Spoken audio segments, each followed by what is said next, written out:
I'm telling Jimmy a story of a passenger that I'd had in the cab maybe like the day before.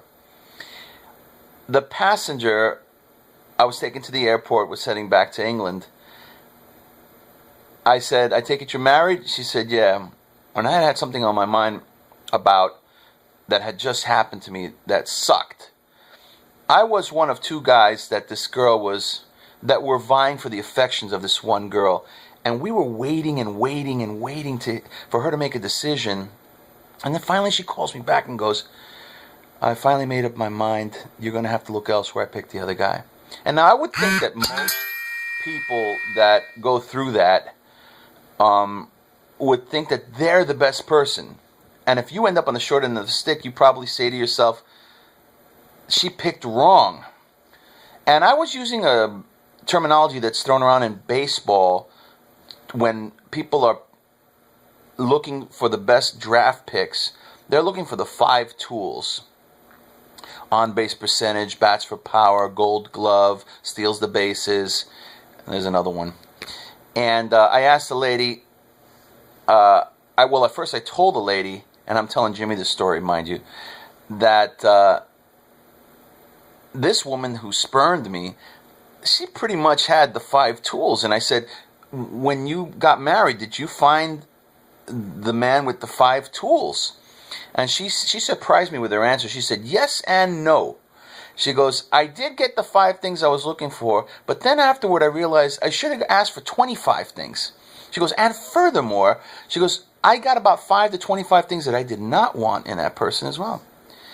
And so I was joking with Jimmy that I was readjusting my list, and that how I had been watching a recent episode of the Barefoot Contessa, and how her husband, he's always in the episode, it's like a ritual. He's sitting on his lazy boy chair, and she goes, I forget his name.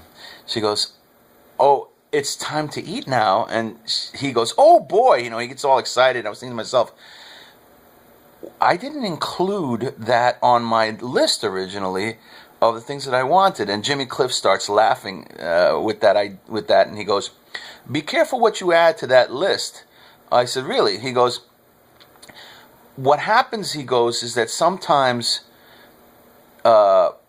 those things that are really important, they no longer come very easily when you are married, or they disappear somehow unless you work hard at it."